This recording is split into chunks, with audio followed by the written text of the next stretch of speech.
जय हिंद, हर हर महादेव। देखिए, आज हम बात करेंगे मल्टीपोलर की तरफ बढ़ रही है दुनिया। और इस वैश्विक परिप्रेक्ष्य में अभी रिसेंटली जब डोनाल्ड ट्रंप दूसरे टर्म में आए हैं तो एक प्रकार से लीडरशिप की भूमिका में नहीं बल्कि वह डिक्टेटरशिप की भूमिका में अधिक दिखाई दे रहे हैं।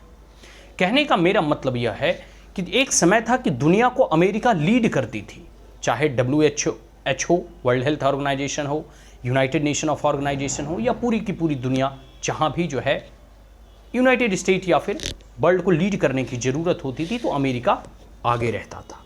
अब दुनिया धीरे धीरे बदल रही है। अब एक समय था कि कोल्ड वार के बाद 1991 के बाद USSR के डिसइंटीग्रेशंस के बाद अमेरिका दुनिया की सोल सुपर पावर थी। लेकिन समय और परिदृश्य 1991 का नहीं है, यह 21st सेंचुरी का एक क्वार्टर पार होने को है और यह 2025 है। तो दुनिया अब जो है सोल सुपर पावर जो अमेरिका था उससे धीरे धीरे अब मल्टी सुपर पावर या मल्टी एक प्रकार से पोलर जो है वर्ल्ड बनने धीरे धीरे जा रही है, जिसमें कि अभी अमेरिका के बाद रूस, चाइना, भारत, ब्राज़ील या साउथ अफ्रीका जैसे देश सामने उभरते हुए दिखाई दे रहे हैं। ठीक है, एक प्रकार से जो राइजिंग इकोनॉमी है या डेवलपिंग कंट्री है अब धीरे धीरे अपना प्रभाव दिखाती हुई प्रतीत हो रही है। हमने आपको पहले ही बताया कि अमेरिका के अभी राष्ट्रपति डोनाल्ड ट्रंप जो है वह दुनिया को लीड नहीं कर रहे हैं बल्कि दुनिया को डिक्टेट कर रहे हैं। मतलब जैसे नॉर्थ कोरिया का तानाशाह किम जोंग है उसी प्रकार से यह एक तानाशाही रवैये जैसा ये अपना कर तानाशाही का काम कर रहे हैं। और किसी देश से जो है इनको डील करना हो तो डील वो जो है डील की तरह नहीं बल्कि एक प्रकार से जो कह सकते हो आप कि वो टैरिफ इम्पोज करके उन्हें डिक्टेट करके या फिर किसी भी देश को नीचा दिखा करके डिमीन करके जो है वो डील करने का प्रयास कर रहे हैं। और ये जो है खास करके डेमोक्रेटिक नेशन के लिए और ग्लोबल ऑर्डर में पीस एंड स्टेबिलिटी के लिए एक खतरा है। और ऐसे भी कहा भी जाता है कि अमेरिका का दिन जो है धीरे धीरे अब घटना प्रारंभ हो चुका है, मतलब एज ए सुपर पावर के तौर पे। अब दुनिया super power, single super power से नहीं बल्कि मल्टीपल सुपर पावर और मल्टीपोलर वर्ल्ड की तरफ बढ़ रही है दुनिया। क्योंकि अमेरिका के बाद चाइना एक राइजिंग इकोनॉमी है, अभी दूसरा दुनिया का सबसे बड़ा आर्थिक महाशक्ति है। इसके बाद जो है भारत अभी जो है चौथी महाशक्ति के रूप में है और आने वाले जो है तीसरी बड़ी अर्थव्यवस्थाओं में शुमार होगा। तो धीरे धीरे भारत भी अपना स्टैंड क्लियर कर रहा है। उधर जो है फिर दोबारा रसिया भी अपने पावर को रीगेन कर रहा है।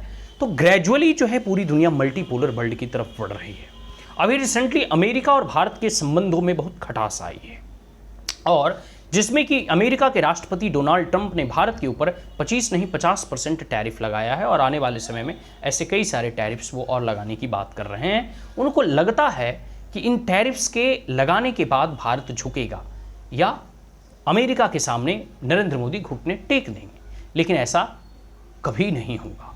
अमेरिका चाहे भारत के प्रोडक्ट पर कितना भी टैरिफ लगा ले, ठीक है, किसी भी प्रकार के भारत से जा रहे हो वहाँ एक्सपोर्ट वो जो है वो बैन कर दे, लेकिन इससे भारत अब घुटने टेकने वाला है नहीं। ठीक है, और इतना ही नहीं, मोदी भी एक टफ नेगोशिएटर हैं और यह बात डोनाल्ड ट्रंप भी जानते हैं। इस प्रकार से डिक्टेट करके कह रहे हैं, अगर सोच रहा है अमेरिका और अमेरिका का राष्ट्रपति कि हम जो है एक नया ट्रेड डील साइन करवा लेंगे तो यह भूतो न भविष्यति, कभी संभव नहीं है। This is near to impossible that by dictating like bullies America able to negotiate with Narendra Modi. This is near to impossible. ठीक है, तो मेरा कहने का मतलब है अभी रिसेंटली अमेरिका बार बार टैरिफ लगा रहा था और उसको लग रहा था कि नरेंद्र मोदी अब हमसे बात करेंगे, अब ना जब बात करेंगे, लेकिन नरेंद्र मोदी उनसे बात ना करके बल्कि वो चले गए अपने ओल्ड टेस्टेड और ऑल वेदर फ्रेंड रसिया के साथ। उन्होंने कन्वर्सेशन किया, बात किया। और इतना ही नहीं, भारत के जो NSA अजीत डोभाल हैं वह भी जो है अभी रसिया गए हुए हैं और वो रसिया के राष्ट्रपति से बात कर रहे हैं। अजीत डोभाल जो है रसिया के राष्ट्रपति पुतिन से मिले भी और बहुत सारे ऐसे सामरिक दृष्टिकोण से, सुरक्षा के दृष्टिकोण से जो है चीज़ों पर उन्होंने बात भी किया। और भारत के भी एक्सटर्नल अफेयर मिनिस्टर ने जो है फिर स्टैंड लिया है कि हम जो है India continue to buy the crude oil from Russia. Bharat जो है रसिया के साथ क्रूड ऑयल खरीदना जारी रखेगा, उसे बंद नहीं करेगा। ठीक है, चलो कुछ और चीज़ों की बात करते हैं कि मल्टीपोलर, जैसे एक समय था कि पूरी संस्थाओं में, जैसे WHO हो गया, ठीक है, इसके साथ साथ आप देखिए यूनाइटेड नेशन ऑर्गेनाइजेशन हो गए, यूनाइटेड नेशन सिक्योरिटी काउंसिल्स हो गए, या बहुत सारे ऐसे IMF या वर्ल्ड बैंक है, सब पर जो है यूनाइटेड नेशन या वेस्टर्न नेशन का कब्जा है इनफॉर्मल तरीके से, नॉट फॉर्मली। और इनफॉर्मली वो दूसरे देशों को न्यू कॉलोनाइजेशन के तौर पर उन्हें डिक्टेट करते हैं उनके टर्म एंड कंडीशन के साथ। और ये सब सारी चीज़ों को भारत पहले ही भाप चुका है, और इन सब सारी चीज़ों से धीरे धीरे अब जो भारत है, चाइना है, या रसिया या ब्राज़ील है, साउथ अफ्रीका है, अर्जेंटीना है, सब देश इसको भाप करके अब धीरे धीरे उससे साइड लाइन हो रहे हैं। इसीलिए आप देख सकते हैं कि आसियान एक बहुत बड़ा ग्रुपिंग बनकर उभरा। इसके बाद धीरे धीरे अब ब्रिक्स जो है पैर पसार रहा है, और इसको लेकर रिसेंटली जब ब्रिक्स की समिट हुई और ब्रिक्स के सभी देशों ने, भारत, चाइना, रसिया, ब्राज़ील और साउथ अफ्रीका, इन देशों ने अपनी एक करेंसी जारी करने के लिए कहा है कि क्यों ना हम अपनी व्यापार, अपने पांचों देशों का व्यापार US डॉलर में ना करके जो है हम ब्रिक्स का कोई करेंसी हो या अपने ही देशों के करेंसी में जो है इसको स्वैप करें, जिससे कि US के डॉलर और यूनाइटेड स्टेट ऑफ अमेरिका का ये जो दबदबा है यह रिड्यूस होगा। अब आप इस बात को समझिए। और इस सभी चीज़ों से अमेरिका चिढ़ा हुआ है, इसी चीज़ों से अमेरिका चिढ़ा हुआ है। अमेरिका को समझना होगा कि भारत के साथ दोस्ती का हाथ बढ़ाकर ही भारत को किसी बातों के लिए मनवाया जा सकता है, डिक्टेट करके नहीं मनवाया जा सकता। भारत को क्या अपने देश के हितों में फैसले लेने हैं यह भारत बखूबी जानता है। तो आने वाले समय में जिस प्रकार से अभी ट्रंप का ये डिक्टेटरशिप का रवैया चल रहा है, आने वाले समय में देखिए ब्रिक्स किस प्रकार से पैर पसारती है।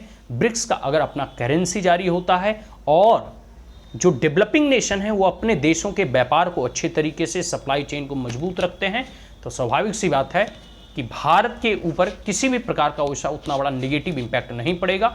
लेकिन अमेरिका को जरूर पड़ेगा, क्योंकि भारत अपने आप में एक बहुत बड़ा मार्केट है, और इतनी बड़ी मार्केट दुनिया के अभी किसी देशों में नहीं है। 140 और 45 करोड़ की आबादी किसी भी देशों में नहीं है। लेकिन हाँ, भारत को कुछ और चीज़ों पर विशेष ध्यान देना होगा, जैसे सेमीकंडक्टर, मैन्युफैक्चरिंग और प्रोसेसिंग यूनिट, इन सब सारी चीज़ों पर जो है विशेष ध्यान देकर इनको आगे बढ़ाना होगा। ठीक है, और इतना ही नहीं, आप देखिए ना, अमेरिका भी कहाँ रसिया से संबंध तोड़ा है। अमेरिका भी तो जो है, अमेरिका जो एग्रीकल्चर सेक्टर में जो फर्टिलाइज़र यूज होते हैं वो सब सारे जो है आप कह सकते हैं कि रसिया से वो इंपोर्ट कर रहा है। इतना ही नहीं, जो न्यूक्लियर पावर प्लांट में यूरेनियम यूज होते हैं वह भी रसिया से इंपोर्ट किया जा रहा है। तो अमेरिका किसी भी परिस्थिति में आप देखो, जो उनके हितों की चीज़ है, जो उनकी ज़रूरतों की चीज़ है, वो रसिया से इंपोर्ट कर रहा है। In fact even during the Russia और यूक्रेन वॉर ये कंटिन्यू चल रहा है। स्पेस सेक्टर में जो है सबकी दोस्ती बनी हुई है। तो आप कह सकते हैं कि अमेरिका अगर अपने देशों की हितों की रक्षा के लिए टैरिफ लगा सकता है, रसिया से कंटिन्यू फर्टिलाइजर और यूरेनियम इंपोर्ट कर सकता है, तो भारत भी अपने हितों की रक्षा के लिए किसी भी प्रकार के निर्णयों को लेने के लिए स्वतंत्र है। और रसिया हमारा ऑल वेदर फ्रेंड है। वह जो 1971 में रसिया ने भारत के लिए किया, जो मदद किया कि अपने न्यूक्लियर सबमरीन्स भारत की सुरक्षा के लिए भेज दिया, इसको भारत कभी नहीं भूलेगा। यूनाइटेड नेशन सिक्योरिटी काउंसिल्स में रसिया कई बार मदद किया, इसको भी भारत कभी नहीं भूलेगा। कमोबेश कह सकते हैं कि अभी भी हमारा जो S-400 डिफेंस सिस्टम है वह रसिया ने ही दिया था, जो ऑपरेशन सिंदूर में जो है जिसका यूज किया गया। तो ये सब सारी चीज़ें हैं। ठीक है, हमारे पास दुनिया को देने के लिए बहुत कुछ है। हमारे पास अभी वर्तमान स्थिति से निपटने के लिए भारत के पास जो भारत की अर्थव्यवस्था है वो अपने आप में सक्षम है।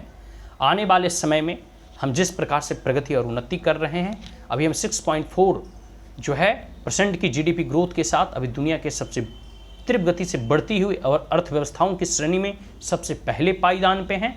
आने वाले कुछ ही दिनों में हम जो है दुनिया की तीसरी सबसे बड़ी अर्थव्यवस्था भी बन जाएंगे।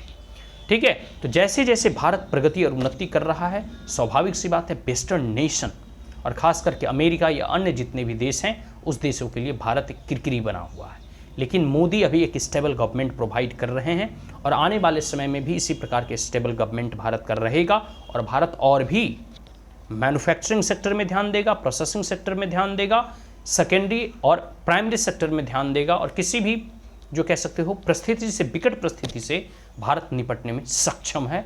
और आप और अमेरिका यह बात कान खोलकर सुन ले कि भारत कभी भी अमेरिका और डोनाल्ड ट्रंप के सामने घुटने नहीं टेकने जा रहा। और ख़ास करके एग्रीकल्चर, एलाइड सेक्टर, कृषि और उससे उत्पादित जो भी प्रोडक्ट हैं उसके सेक्टर में तो भारत अपना बाजार अमेरिका के लिए कभी नहीं खोलेगा। आज के लिए इतना ही। जय हिंद, हर हर महादेव।